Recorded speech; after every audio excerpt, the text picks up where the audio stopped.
Good evening, everyone. Thank you for your patience in getting in. As you know, there was a lot of interest and limited seating tonight, so I, again, appreciate you bearing with us. Thank you for being here for this special event featuring a conversation with Dr. Paul Farmer and Professor Roberto Goizueta. This evening's conversation will focus on the notion of accompaniment and how the preferential option for the poor and other aspects of liberation theology have impacted the lives of these two gentlemen and all the people that they affect. My name is Eric Goldschmidt. I'm the director of the Church in the 21st Century Center, and tonight's event is part of our C21 series on exploring the Catholic intellectual tradition. We are appreciative of our co-sponsors, the Theology Department, the School of Theology and Ministry, and the Center for Human Rights and International Justice.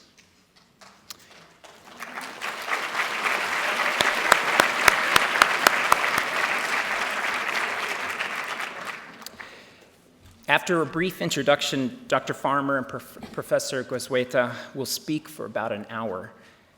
We will then open up the conversation to your questions for about 20 minutes or so. And what we'll do is we'll take questions in the middle there in between the sections. And then afterwards, I wanted to let you know that Dr. Farmer will be available in the lobby for conversation and signing of books, which you might have seen. We have his latest book that's coming out this month. So before we begin this event, we have Molly Newell to introduce this evening's speakers. Molly is a freshman in Lynch School of Education and part of the Shaw Leadership Program. She's close friends with Dr. Farmer, who has served as a mentor to her for much of her life. And let us welcome Molly.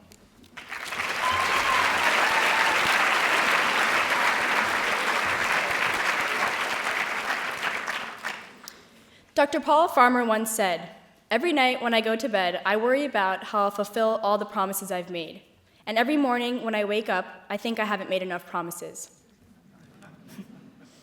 In their work and by their example, Paul Farmer and Roberto Goizueta both challenge us to ask, when we call ourselves Catholic Christians, what promises have we made to the poor and marginalized? What commitment have we made to our communities and to those communities that barely resemble our own? Both Farmer and Goizueta argue that the promise we must make is an all-consuming commitment. In order to live a truly Christian and moral life, we must promise to work on behalf of the poor and to accompany them in their struggles. We must create, as Jesus modeled for us in the Gospels, a preferential option for the poor. Professor Roberto Goizueta is the Margaret O'Brien Flatley Professor of Catholic Theology here at Boston College. Goizueta is a native of Cuba who studied at Yale and later went on to study systematic theology at Marquette University. In his seminal text, Caminemos con Jesús, or We Walk with Jesus, he asserts that our commitment to God and to our religion is the reason we should feel compelled to accompany the poor on their journey. He argues that if God is present preferentially among the poor, we can only know God if we place ourselves there also. The option for the poor is, then, the most important epistemological precondition for Christian faith. To know God, we must first opt for the poor. Dr. Farmer grew up in Central Florida, and he attended Duke University as an undergrad. He continued on to Harvard Medical School and received an MD, PhD in medical anthropology. Nearly 30 years ago, he went on to co-found the medical nonprofit Partners in Health in the Central Plateau of Haiti, whose mission statement is to provide a preferential option for the poor in healthcare. Having known Dr. Farmer since I was a little girl, it's been my privilege to work alongside him on several projects in Haiti for the past 5 years. Under Paul's guidance, I made a promise to the people of La Colline, Haiti, that I would help them to build a school in their village. I made a promise to accompany them on their journey. It's been a great privilege to get to know the children of La Colline and their parents, and to learn through personal experience that in order to effect true change, we must work with the poor, not for them. That by walking with the poor, we walk with Jesus. Dr. Farmer has said that to accompany someone is to go somewhere with him or her, to be present on a journey with a beginning and an end. I would like to thank him for modeling a life of true service for me and for everyone present here. I'd like to thank Professor Goizueta for sharing his wisdom and experience with us tonight. And thank you especially to Paul for accompanying me as I try to live out my Christian promise to opt for the poor. It is my honor to introduce to you Professor Roberto Goizueta and Dr. Paul Farmer.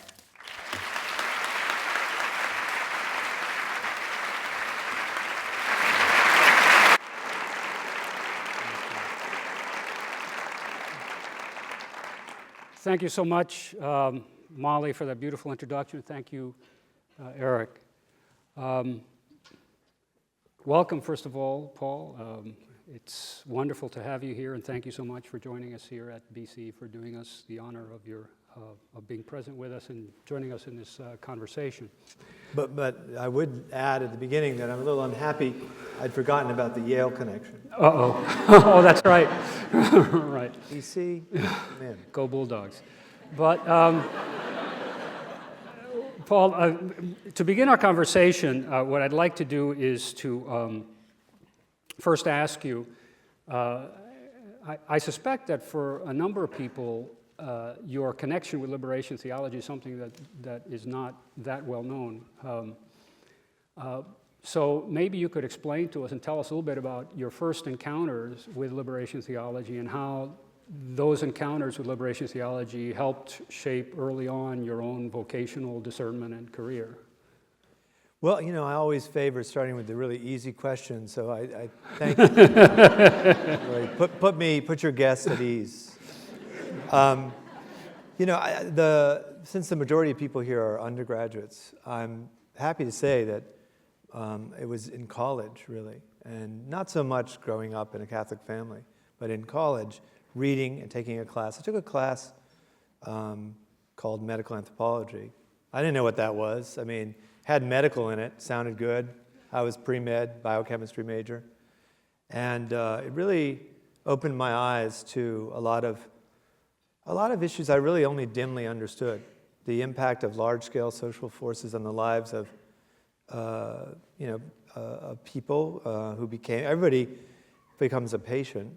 In any case, at the same time, which was prehistoric to some of you here, in 1980 was when Archbishop Romero was killed in El Salvador. And the honesty of his analysis of what was happening in his country was very disturbing to me. And I still, didn't really make any connections, until I met, actually a friend of mine who's a nun is right here. I met a nun, a Catholic nun, working with migrant farm workers, and I was interested. I was writing about it, migrant farm workers, for a student publication at Duke. And I thought, wow, these are pretty different people from the ones I remember from church my church in Florida, where I grew up. The mean age of the parishioners was 174. And, we were just bored by it as kids. Anyway, I shouldn't say that. It sounds irreverent. I didn't mean it's irreverence. So it was really learning about how certain parts of the world worked. And then I went to Haiti after graduating and before I started medical school. And it was a way to understand the gravity of these lessons and these ideas, and to never be able to forget them. So that's kind of how it started for me, even before medical school. Did your experience in Haiti? What did you think? I learned it at Harvard? No. I love Harvard. Hopefully not. Did your experience in Haiti change at all your understanding or appreciation of the church and the Catholicism that you had been raised? Oh, very much so. In fact, during those years, just to be very technical about it, because you asked me about my experience, the year that I went there was 1983. In 1985, and I've got some friends who are graduates, including the graduate of BC High, BC, and BC Law, Brian Kincannon, who's somewhere here, wherever he is, there he is, who was in Haiti a decade after and still involved in Haiti. But I happened to go at the end of the family dictatorship. I didn't know that. Why would I know? It was 1983. In 1985, there was a great deal of tumult. Now, I had started medical school already, so I was kind of going back and forth between Harvard and Haiti. And It's not an easy commute in many ways.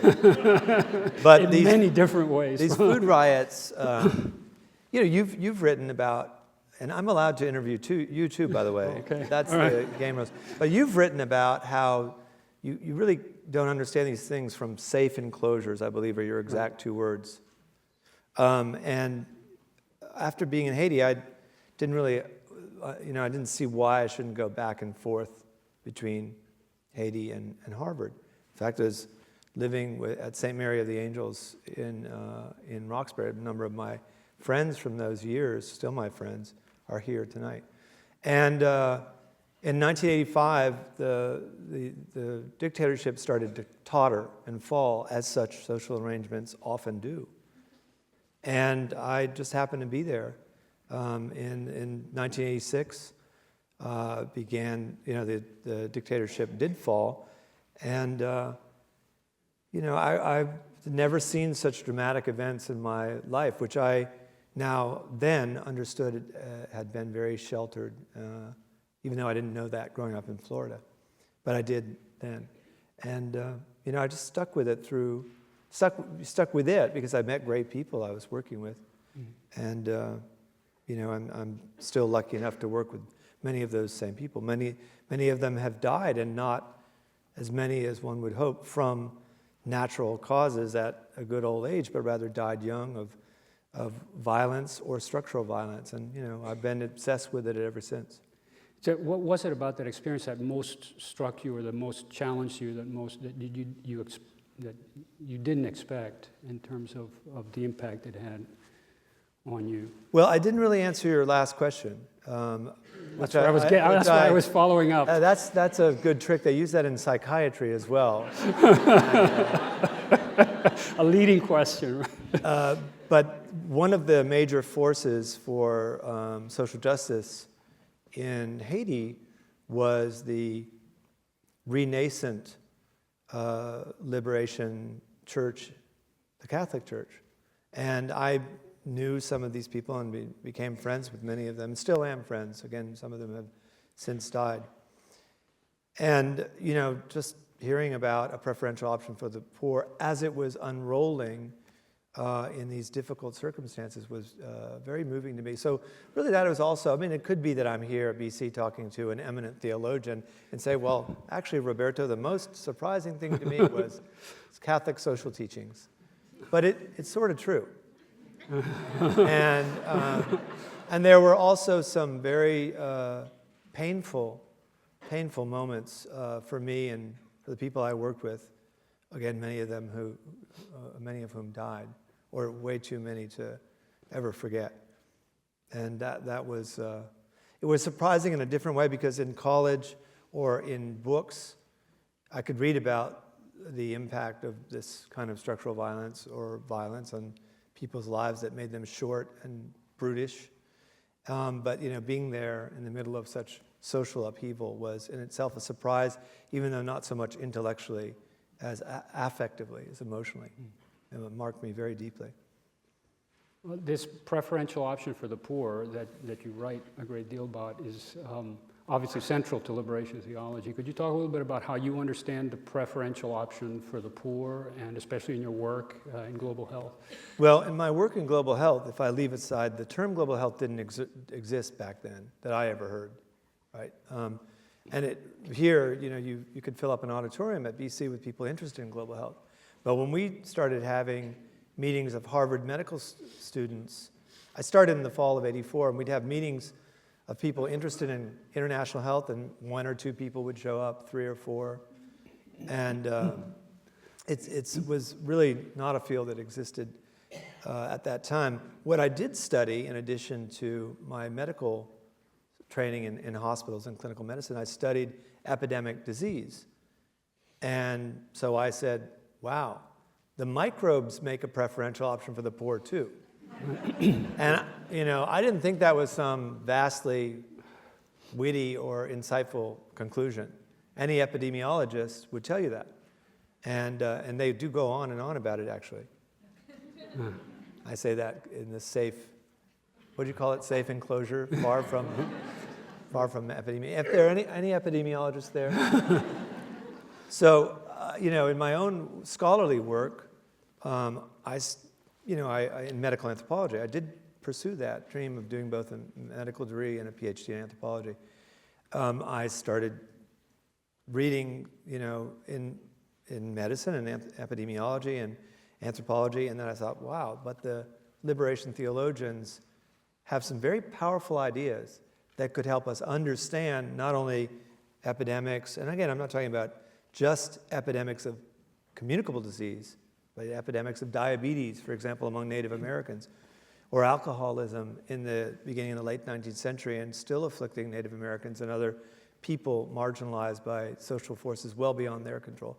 But it could also help us understand how to do medicine more effectively, whether you're talking about working in parts of Boston or in, now I'll think of some B places, Bhutan. How about Bhutan? Borneo, Brazil. In other words, everywhere. I've never been to Borneo, or Bhutan. I'm just saying, I've never been to a place where the idea of preferential options of the poor in healthcare was not illuminating or useful. Mm. And what would you say for us? Somebody laughed at the Borneo, Bhutan countries that begin with B. What would you say are for us the biggest obstacles, do you think, to the option for the poor? I mean, when you talk about a preferential option for the poor in this country, say, what for us do you think are the biggest barriers? The biggest barriers to option for the poor in healthcare are all system barriers. They're systemic.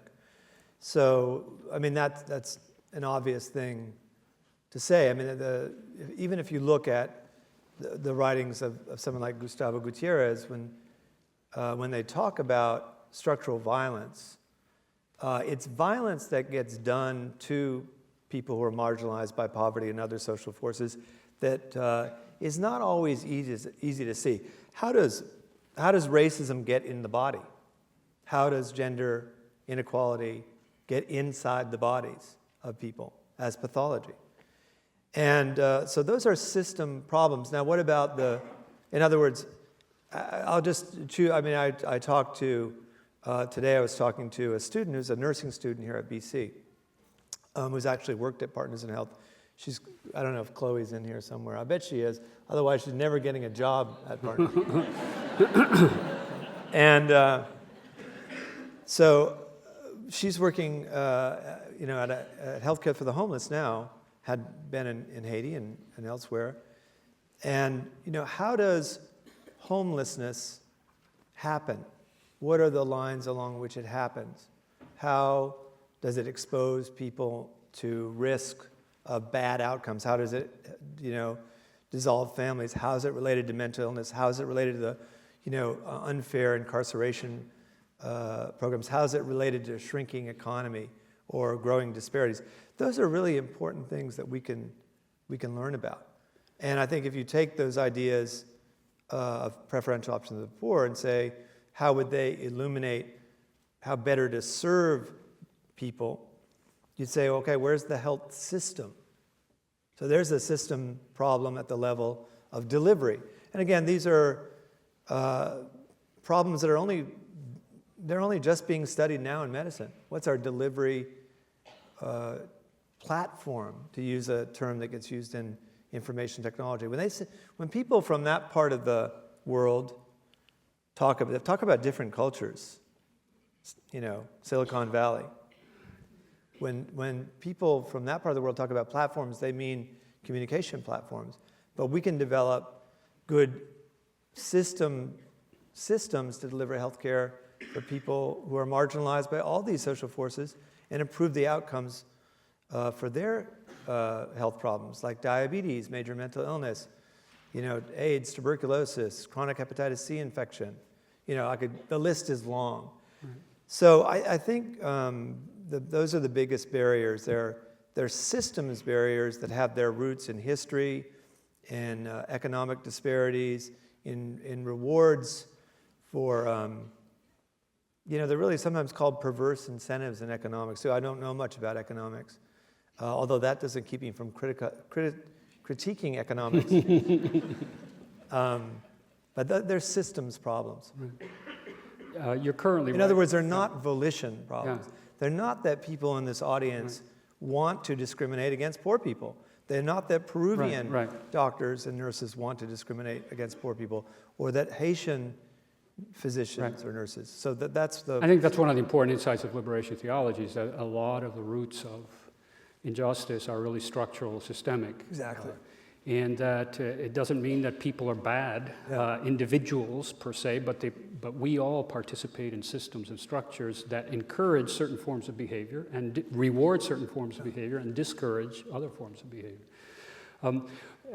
One of the things that you've been developing in terms of preferential option for the poor recently is you're writing a book on accompaniment as an aspect of preferential option for the poor. Can you talk a little bit about that and how you're implementing that notion in the work that you're doing? For example, in Chiapas. Yeah, well, I mean, I'm trying to learn to make a distinction between accompaniment in settings disrupted by structural violence and violence. You know, Peru at the tail end of a civil war and at the tail end of a cholera epidemic related to these large-scale social forces. At the beginning of an epidemic of drug-resistant tuberculosis, Guatemala and Chiapas in the midst of, or at the end of turmoil, Haiti in the years that I described, Rwanda after a genocide, Siberia after the collapse of the Soviet Union. Those are a lot of the places that Partners in Health has worked in, and I've worked in all those places as well. So accompaniment is in part a notion to help improve, and this is a very pedestrian-sounding idea, but to improve the quality of care that we can deliver as doctors or nurses, we have to be able to reach into the everyday lives of patients whose lives are already disrupted, I told you, by all these large-scale social forces that doctors and nurses aren't well trained to understand, much less remediate. So working with community health workers, you know, we call in Haiti acompañadores, promotores in a lot of Latin American countries. You know, it matters less what they are called and more what they do, which is reach into the everyday lives of people and help deliver something good. In my case, that often involves diagnosis and care for chronic disease, but one could imagine other models of accompaniment. At the other end of the spectrum, I would say, because that's the least we could do, I think, in medicine and nursing and psychology. There's a friend of mine who's a social psychologist here who would say the same thing and has written about it and teaches about it here at BC and thinking about other services. It seems to me that's the least we can do is figure out how to get it right, which we haven't done in the American healthcare system, as I've said. On the other end of the spectrum are people of influence and power who control a lot of the levers that could make this work for poor people a lot easier, a lot more difficult. Now, the accompaniment idea is not to leave behind the accompaniment of those living in poverty and suffering because of its effect on their lives, but rather to try and take those ideas to people who control extraordinary amounts of resources. I'll just give the example of so-called foreign aid. That's $150 billion worth of, the notion worth and cost, I could interrogate those all night too, but $150 billion of aid. And one of the questions that I would ask after 30 years of doing this work is, how do you make that not only less painful and ineffective, but better and more effective? The first place I went in Haiti was a squatter settlement of people who lost their land to a hydroelectric dam that was designed as a development project. And I bet people meant well, too. We needed electricity in Haiti. You need to improve agriculture, which means controlling irrigation. So that's, in my view, a very underappreciated form of accompaniment. You know, because if you just say, well, these people, as I'm sure all of you know, that's a reference to a great new movie. Never mind, I'll see if there are any, some of my proteges are going to recognize that. What do you mean, you people?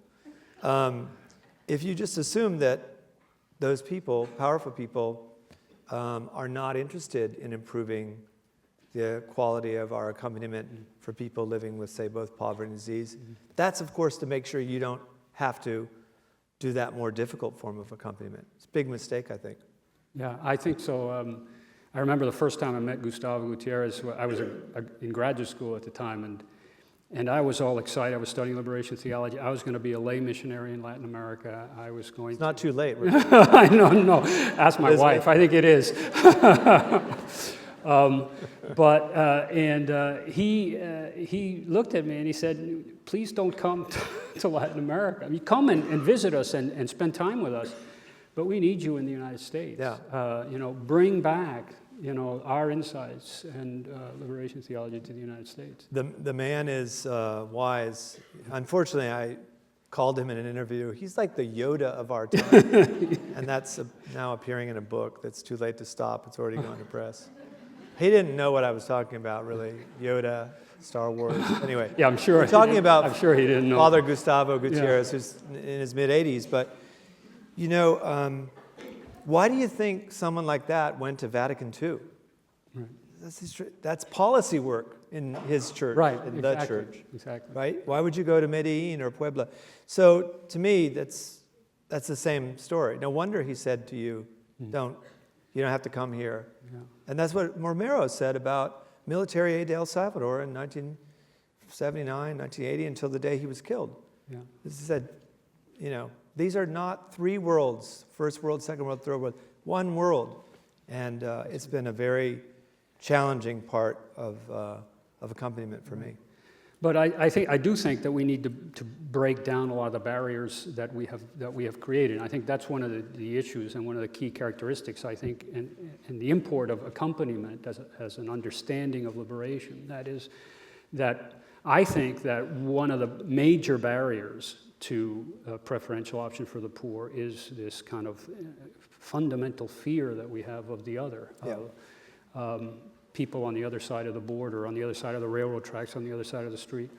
And we live in a society that promotes and encourages those kinds of separations and compartmentalization. And what I think is really important is for us to learn to make connections between what happens in Guatemala and what happens here, what happens in Bhutan and Rwanda and how we live here.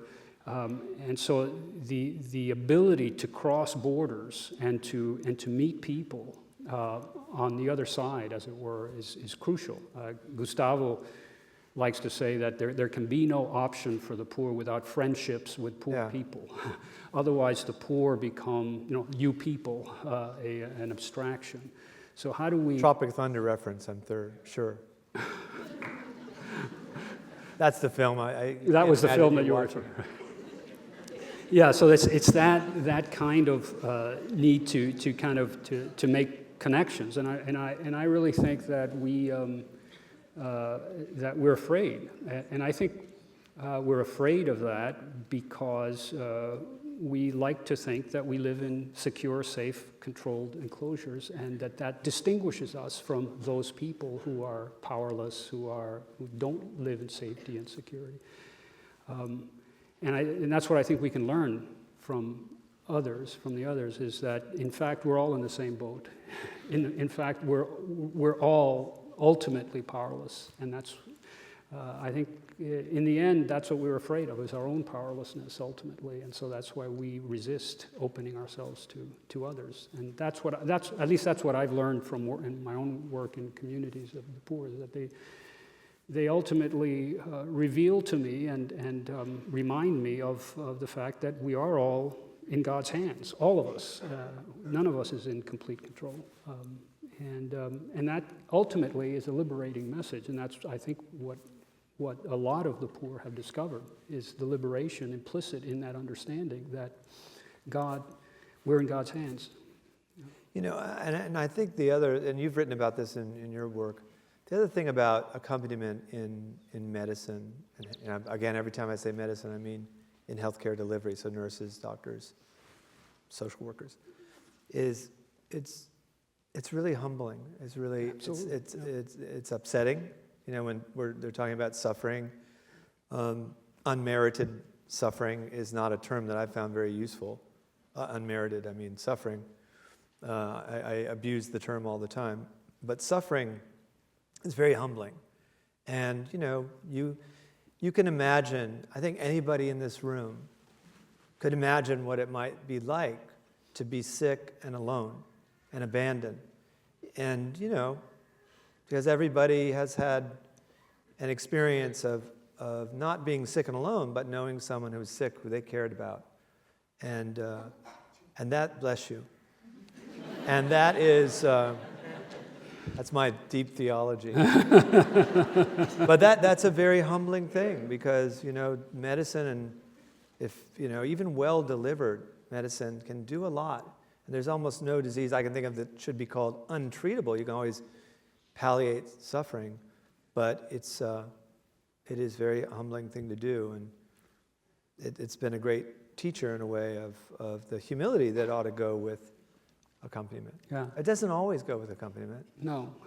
And because it's just very hard for people to learn about other people, but to enter into the, Jim Keenan says that, right? That, some of these virtues that we extol, Father James Keenan,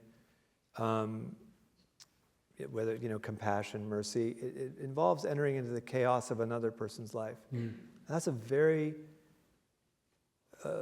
humbling thing to do and very disturbing, and to do it as a profession, like in medicine or nursing, or again, you go through the list. Practical theology, if I may, is it'll slap you down. Yeah. That's not Gustavo's term.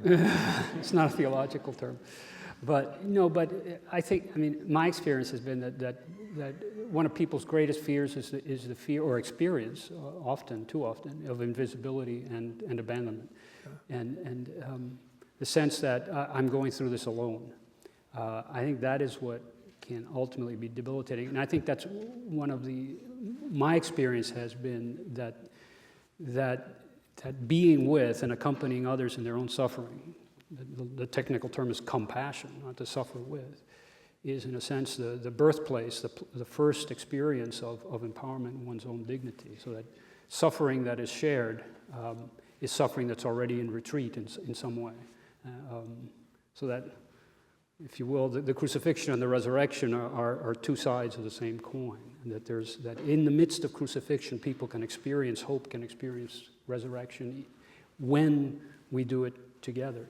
I think, and I had that experience a number of times. I remember I returning to Cuba for the first time since I left with my family when I was a child. I returned about 7 years ago in a project with Catholic Charities. And very kind of anxious about how I was going to be received as a Cuban who had left the island. And when I returned, the message that I received over and over again from the people of the island was, "Thank you for not forgetting us," because they feel forgotten, the people. Thank you for not forgetting us. I think that is the simple act of being with and of being present with people, I think is one of the ways in which we affirm the humanity of another person. Amen. Sermon over. I don't know. I can't get too much of this stuff. I think it's very helpful, and I wish that a lot of people in my profession of medicine, and again, writ large, had access to or time to think about these matters. More and more time is being made for it, because it's inevitable if you're in these professions to be reminded of the need just to be present.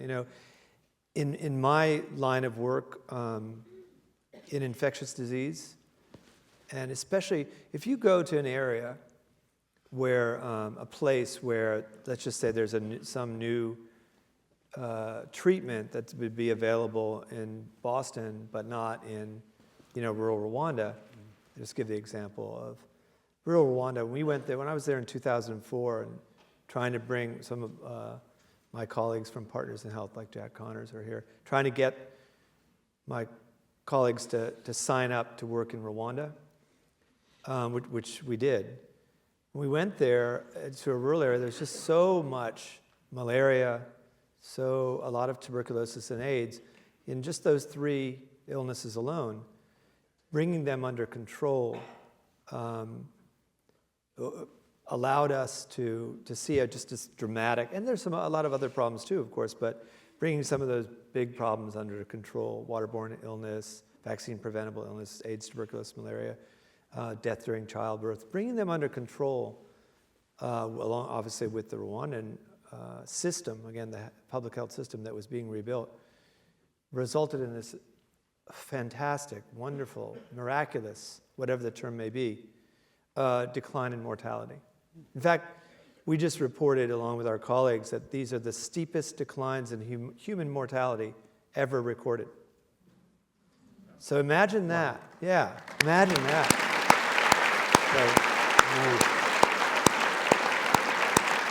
And I get choked up just thinking about it.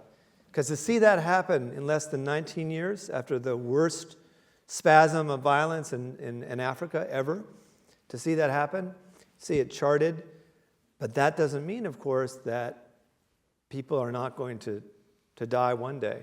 So far, as I've learned in my deep theological thinking, everybody dies at some point or another.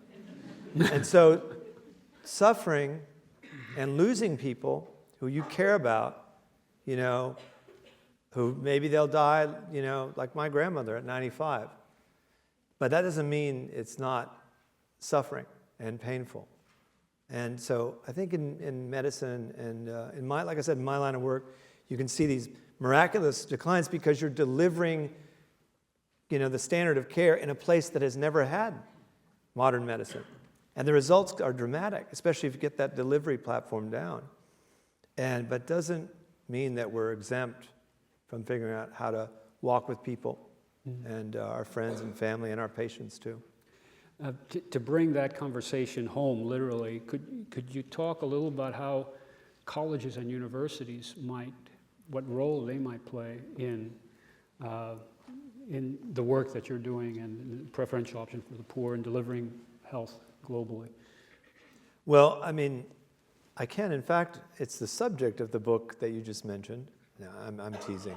It is. I'm not teasing that it's a subject, but I've spent a lot of my time in the last decade thinking about this, in part because at Harvard, when I went through my medical training and started as a junior faculty member between the Brigham Women's Hospital and Harvard Medical School, I knew that I wanted to work with Partners in Health the rest of my life. And it didn't occur to me then that I would be able to become a professor at a university. And because I knew I would be in the field a lot, but what the field meant for me then, the Brigham, Haiti, the Brigham, Peru, the Brigham, Rwanda. And as the years went by and I was, kept on, promoted at a university, I saw more and more students there and elsewhere who were so deeply committed to this notion of global health equity, which, as I said, when I started medical school, may have had resonance for my classmates, but the field wasn't there. And now it's like a torrent of good torrent, not a bad torrent, of young Americans, I say Americans because we're sitting in said country, who are interested in equity, justice in a transnational, trans-regional way. So, I know you probably meant American universities and colleges, so I'll just say that there's a wellspring of goodwill. If that can be channeled into a social movement, and look at the social movements of the past, the civil rights movement in the United States, the fight against slavery that began first it began with the slaves, right? Not in the Britons and not in Britain and not in France and not in the United States. It was again from the bottom, from the oppressed, but it was echoed and amplified by people ordinary citizens, including young people in India, the fight, for independence. Again, the big movements of peaceful transition to full democracy with participation and with everyone, with basic social and rights for everyone, those required major social movements. Now, do we have that for health equity? Well, probably not, but it's great to see that there's so much energy in American universities and college for these global social justice issues. And then there are all the young people and students who don't get to go to college in Haiti, Rwanda, Malawi, go through the list, but they might if they had universities that were open to them. In fact, they would, of course, I know that. I'd like to get them, make sure that they can be involved in being empowered to help to do better by their own, citizens in their own countries too. So I'm full of optimism about that. Harnessing it, and harnessing this real energy is, I think, an important task for all of us lucky enough to be teachers. And you talk about the students and the importance of a movement, a student movement for global health. What about institutionally, structurally, the universities themselves? Is there anything that they can... Well, by my reckoning, again, as a serious student of social science, universities are created largely by humans. So I have to be optimistic. If you look at some work of like a sociologist like Pierre Bourdieu, who was a really great French sociologist, really worth remembering and reading. And he wrote, as do my teachers, because most of them are still with me, my teachers at Harvard. He wrote about social suffering. So if suffering has social origins and institutions have social origins, then why can't we change them to be the way that we want? Institutions always resist change. That's true of the Catholic Church. It's true of universities like BC, that there is resistance to change inside an institution, and those who study institutions know it to be true very broadly. But that doesn't mean they can't be changed. So I have optimism there too. What causes institutions to be reactionary and to change more slowly? Probably a lot of, when you have economic contracture, like economic crisis, that's when they become really reactionary and they circle the wagons, and just like the species does, our species, as opposed to some of the species I fight in my work against microbes. They probably circle the wagons too, but I'm not interested in the social psychology of microbes. But so that's why I think if we believe that students can be involved in movements, then why can't the administrators, the faculty, when I say administrators, I mean the people who make up a university, the people who answer the phones, who keep the place clean, and it just seems the least we could do is to try. Could you talk also a little bit about the various structural impediments and obstacles globally to global health delivery? Some of the things that you discuss in your book, Pathology's Power. Well, again, I think the biggest problems are systems problems, and it's very daunting, to face institutions that, as I said, are preserve privilege for some and deny privilege to others, that preserve access to the fruits of modernity for some, deny access to others. And I think if you look at most global institutions, again, if I say, okay, what's a global institution in 1600? There are global social institutions or trans-local social institutions like slavery. It's an institution. The slave trade, it's not a natural institution that comes from bad weather or God. It's a social institution. You look at the Catholic Church. You look at, emerging, networks of merchants, whatever they may have been. Again, I'm not a historian of any century, including 1600. I don't know where that came from. I have a friend who's right here, a theologian named Jenny Block, who every time you ask her a question about theology, said, well, things changed a lot in the 4th century. So her obsession is the 4th century. In any case, if you look at global institutions then and global institutions now, for example, pick an institution that you want that's a trans-regional, NATO, a trade agreement that binds together people, a non-aligned movement. I think you could look at any or all of them. They're social institutions. Are they more resistant to progressive social change or less so? I think they're actually less resistant if we acknowledge our role in creating, sustaining, and replicating them.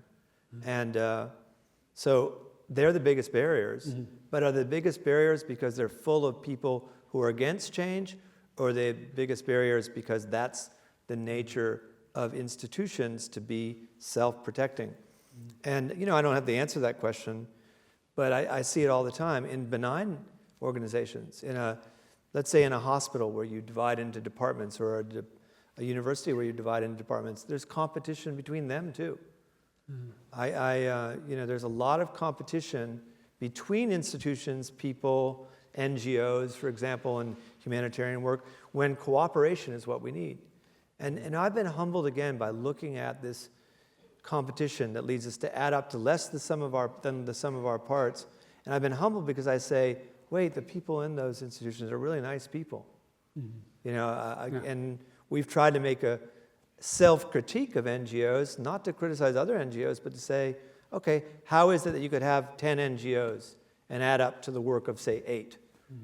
And I think that's a big challenge in human affairs. And it's going to require some systems change. Some of that system change will be driven by legislation.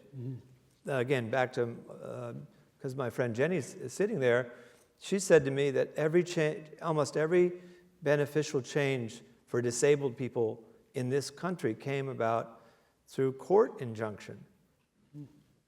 Now, that's pretty disturbing. And, and I think there are a lot of good things that we can do and should do that involve, exhortation, bringing people on board, building up, improving our institutions. And some of them probably we're going to have to entrap ourselves into decency through rules, regulations, and changing the rules of the road. And I closed my eyes when I said it because it's not an obvious thing to say. I'll give one example. It's very expensive to give bad medical care to poor people in a rich country. It's expensive in terms of the cost in American emergency rooms, where you're delivering primary care through emergency rooms. It's expensive in outcomes. People who are vulnerable, don't have insurance, don't have social protection, safety net, they do less well than people who receive primary care from a clinic or at home. And when we talk about American healthcare lingo, when people talk about, in medicine, talk about the health home, the home where you get your health care, they still don't mean the home. They mean the clinic where you get your health care is your medical home. And we're saying, wait, your medical home should sometimes be your home. That's where you should get care for your chronic disease, like high blood pressure or some other. Shouldn't have to go to a clinic. Anyway, I probably went on a little bit long, but as you can see, I'm obsessed with the idea of how we can make institutions serve our species better, and particularly my constituents, poor people. Right. One of the transnational organizations, I think you could say that you were talking about, one of those would be the church or churches. Yeah. Any role for the churches, or what have you seen in terms of your own work in places like Haiti? Well, I've seen in my work, which I'm not. It's not that long. I mean, 30 years or so is not a long time to get to know something, alas. The good news is you guys, young people, you can master this stuff by the time you're 80, no problem. But I've seen in working in Latin America particularly, because Latin America is quite different in my experience from a lot of places in Africa where I've worked, which is Malawi, Rwanda, Lesotho. Not a lot, although I've spent a lot of the last 10 years in Rwanda. But the church is very different there. It's older. The Catholic Church, 1492 and on. And you can see places and times where the church has been a barrier to progressive change, and places where it's actually been the leading cheerleader and promoter of progressive social change. And the reason there's such variation is because, again, It's us humans who created it and staff it. That's a term that I'm sure Sister Catherine doesn't care for, staffing the church. And populate it. It is a human institution. Yeah. So, and I don't think theologians dispute that, right? Right. And so I think that the church can be an enormous force for social good, and should be, because that's in keeping with the Catholic social teaching that I'm familiar with or learning about. Can you give some examples of that, of the Yeah, ways sure in can. which the church has been a force for good in Latin America? Well, and again, inside one country, you're going to see various branches of the church. Like Haiti, just as there was a movement from the Liberation Church-based communities fighting for social justice, mostly rooted in poor communities, many of them urban, there was the contrapuntal reactionary force within the church. Same thing I saw in Guatemala, same thing I saw in Peru. In Peru, just to give an example from a cholera epidemic in the 90s, is the church was very involved in community organizing in the places that I went, very involved. And in community organizing to do what? A, to make sure that people didn't die from cholera, which wasn't entirely the job of the Catholic Church. I don't see St. Peter writing about the church in cholera control. Thank you for laughing at that. You can't get a laugh at a university. So it's not like the early church leaders laid out the role of the church in infectious disease control. But what did they also do? They organized for public responses to more water and sanitation for poor communities in urban and then rural Peru. To me, that's an example of the church, the churches, which after all, to use the term of Penny Lernoux, church means the people of God, not just the institution, the hierarchy. That's what you've written this as too, I know. So I think those are just examples that wouldn't come to mind necessarily for a theologian, but if you're a doctor or a health worker in a setting like that, and you're waiting for the church to side with you against the pathogenic forces and pathogens, you got to go and say, hey, church people, help us out here. Help a brother out. Have things changed at all in the last, 20, 30 years? Well, again, if you start the clock when I did in 1980, personally, there was war and strife in El Salvador, Guatemala, Honduras, Nicaragua. Haiti would undergo a period of great tumult that still goes on. But yes, things are different. Peru, tail end of civil war, things are different. And there is a marked improvement in the overall health and social welfare of people in Latin America and people in poor parts of Latin America. The problem is inequality is also part of the challenge.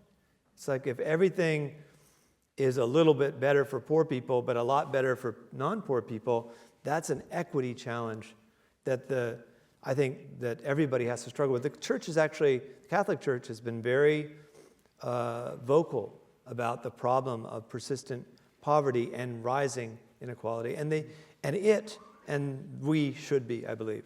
But there's a lot to be done to take on, and then globally, outside of Latin America, the world facts on poverty are still pretty disturbing, with huge numbers of people living on less than $1.25 a day, the figure that is used a lot in international development circles. And the reason that the MDGs, one of the main reasons the Millennium Development Goals have, there's a lot of forward movement. One of the reasons is China has lifted a lot of people out of poverty. It's one country.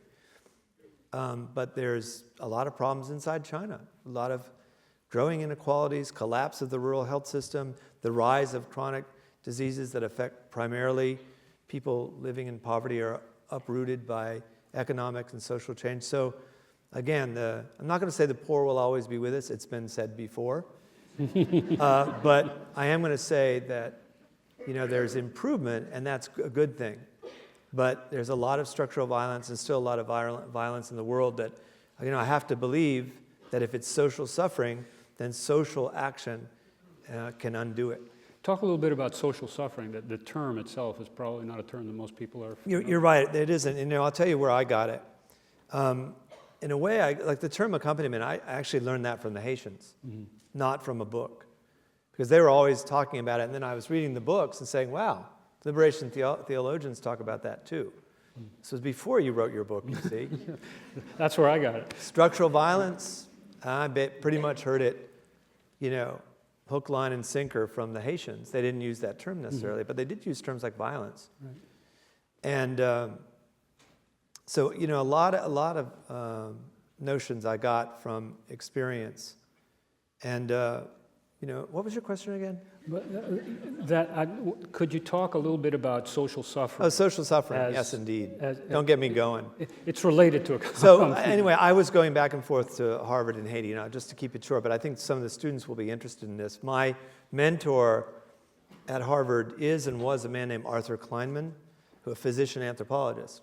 He works in China, and he would talk a lot, as we would tell him, a lot and a lot and a lot about social suffering. And I got to write with him about this, as all his students did, and teach with him about it, which is a lot of fun. I even taught as a graduate student with him.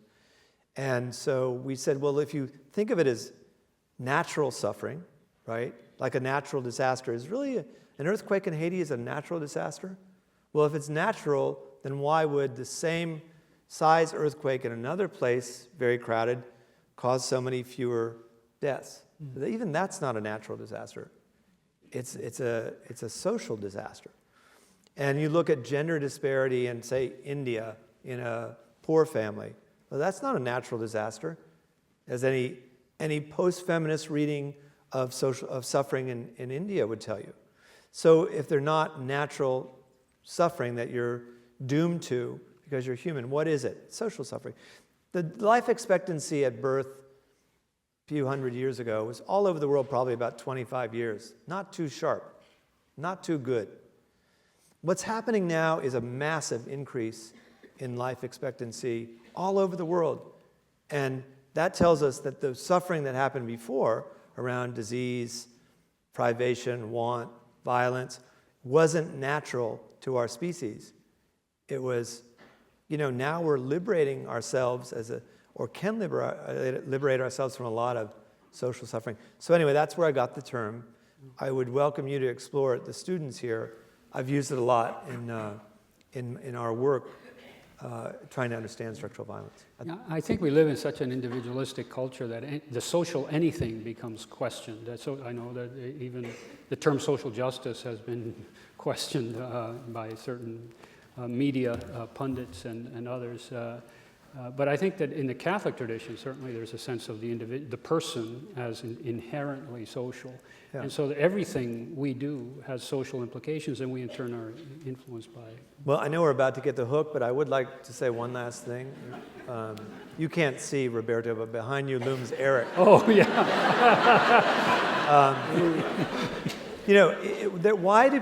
Why would pundits...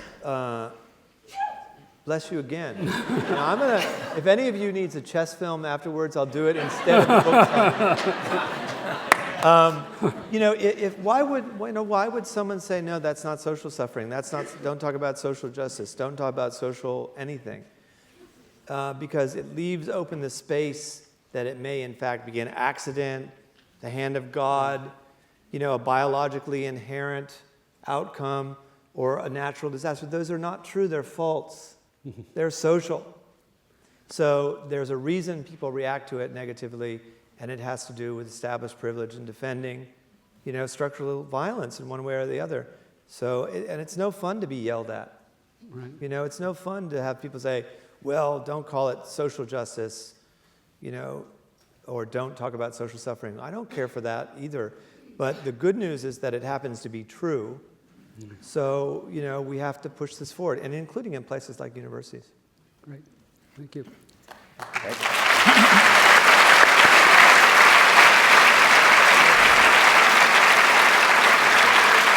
We're not done yet. Let's open it up to your questions. You'll see two microphones in the middle, and we can just take a minute. I never thought I'd hear a doctor approve of social movements. Thank you very much for your support. In 2002 in El Salvador, the Marcha Blanca was 50,000 people of doctors and nurses and their whites coming out and joining all the people of El Salvador. I know doctors wash their hands a lot, and I just want to thank you with some homemade soap. Thank you. Wow, thank you very much. Well,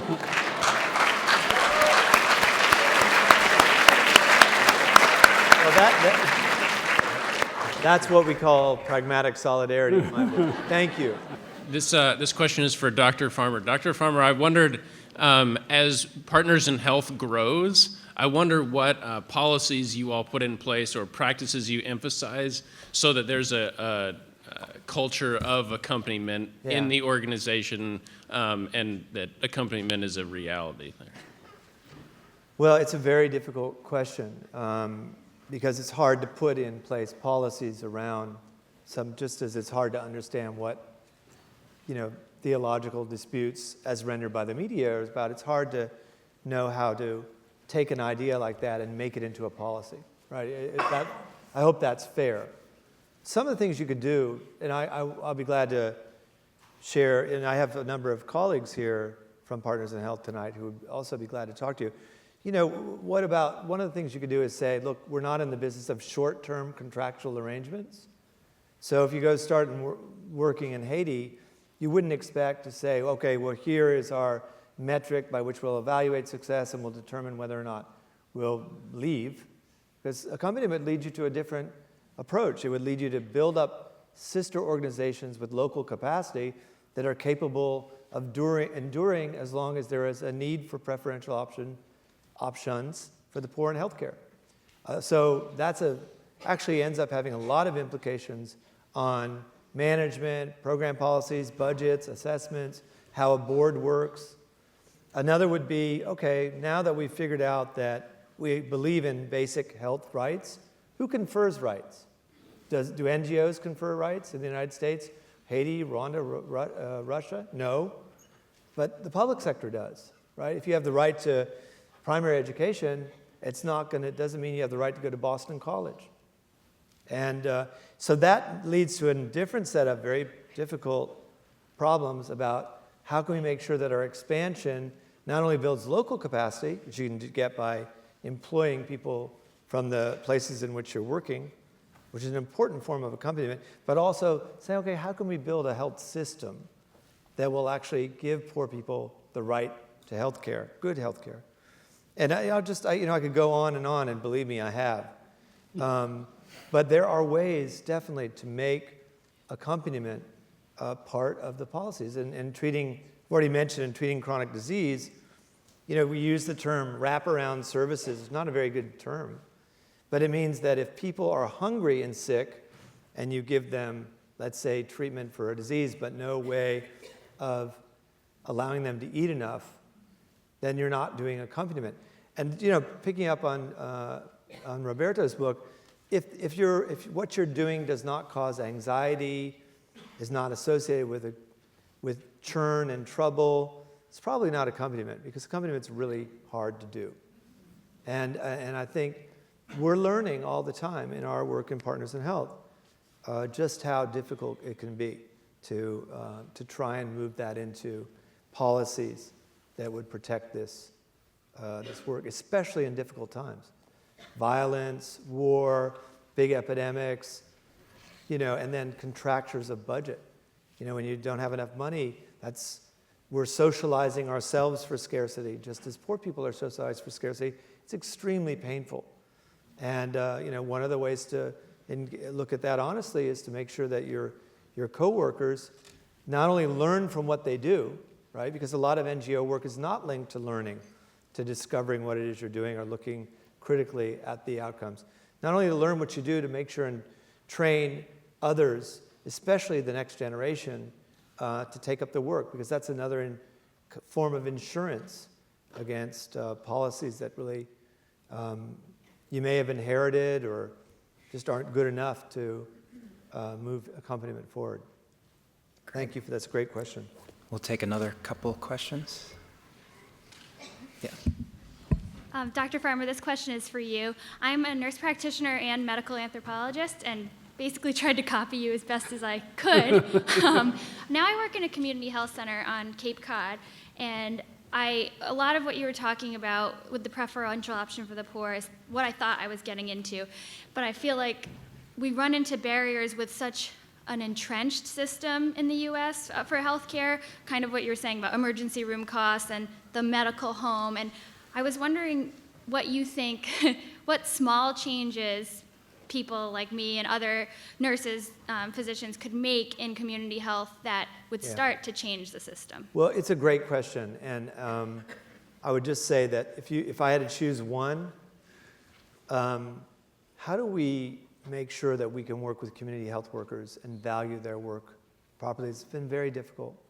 One of my colleagues, who's a faculty member at Harvard Medical School and at the Brigham, Heidi Befferus, has worked on this for long years in neighborhoods around Boston. And it's just very difficult to do because our system isn't set up to support community health workers. It is set up to support, to some extent, doctors, nurse practitioners, right? But I think that's one thing that's within our reach. We're putting huge amounts of money as a nation, as a state, as a region into healthcare delivery, more than any other country in the world. But we're not getting the return we want as far as value for that money goes. Just looking at value and looking at outcomes for the treatment, the diagnoses and treatments that we make, I think would lead us towards better community-based care. Not away from clinics like the one you work in or the hospitals where I work or clinics I work, not away from that, but towards that third part of the triangle, community-based care. That's just one thing our country needs very badly. Like I said, it's very expensive to give poor or mediocre medical care to poor people in a rich country. Thank you. Thank you. One more question. My question is from the theological perspective. I'm a student of theology from Brazil. So, what do you think? Ready. One of the B's. I remember when I was a student from Leonardo Boff. He was my professor in Brazil. He was the most well-known liberation theologian. And he said when he came back from Germany, when he attended his doctorate, he went to work in Amazon. It's a very poor area in my country. And then he noted he should to change his theology and make another theology. And theology come from the poor, come from the people. Then begin liberation theology in Brazil, if another country in Latin America. So my question is, what do you think about the preferential option for the poor when this concept left his local place among the poor and became, in his local place, became among the scholar people? Because I feel this movement in my country, when the preferential option for the poor was among the poor and theologians were with the poor, this concept, it was very strong because it wasn't one concept, but on practices. And you can change my country, for example, change for the regime and change the dictatorship for a democratic country. Now, the option for the poor became a concept, and the poor people, it's like became object to receive this concept, but not make this concept working.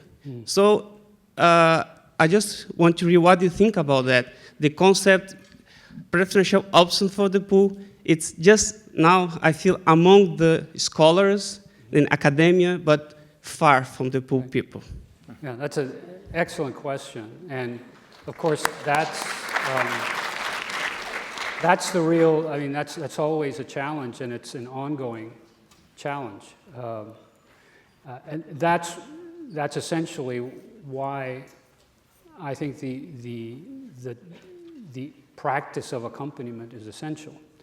I think the point of the notion and of the practice of accompaniment is to insist that the preferential option for the poor is not a preferential option for a class of people. It's not a preferential option for a concept. It's a preferential option for poor persons.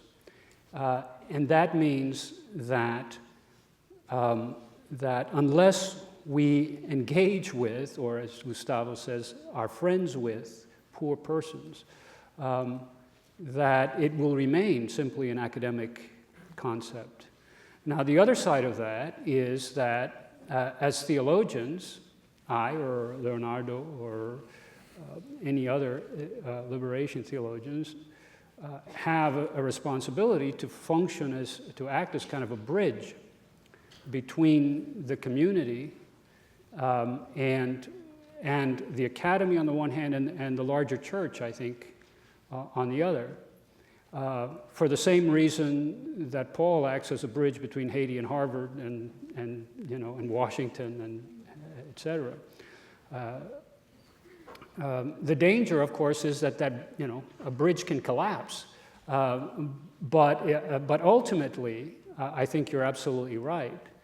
Ultimately, that the people to whom we are accountable are the people in the community, the poor, the marginalized. Those are the ones to whom I ultimately, I think, am accountable. So no matter how coherent or ingenious or whatever my theological theories may be, if they don't respond to the reality and the needs of the people whom I claim to be in solidarity with, therefore, then they are necessarily fruitless and hypocritical and illusory, and I would argue even idolatrous.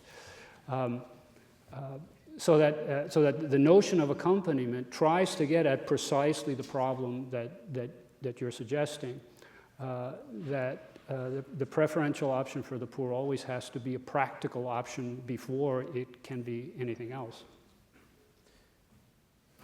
I think that's a great question, and I'd just say, in a way, maybe a physician or a nurse who actually follows the burden of disease doesn't really have a choice.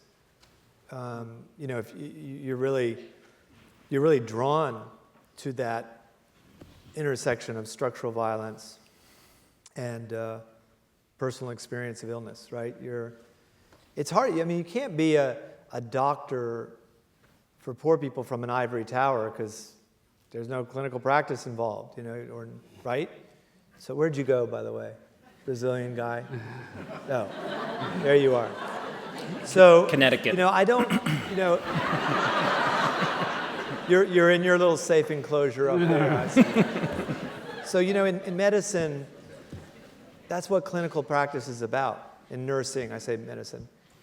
And, I feel some sympathy for academics who can go to, and a great deal of admiration, for an academic or a theologian who can write from a reserve about poor people, but he or she can't do that for long without the renewal of service and proximity, right?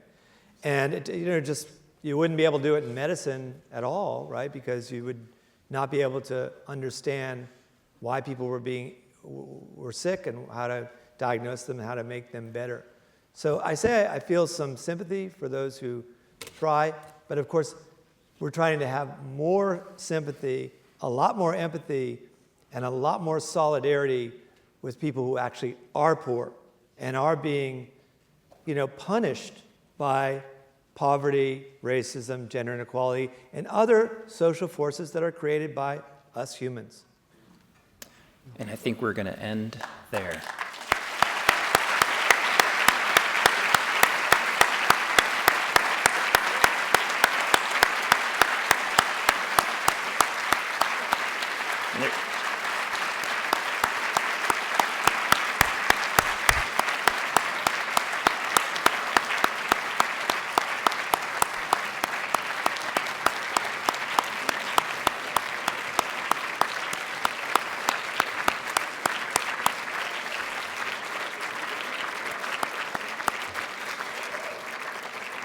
And before you all leave, I want to thank the people that helped make this successful before you all head out.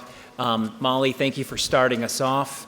Rob Sham staff, thank you for making this work with us. Professor Goizueta, thank you for this idea.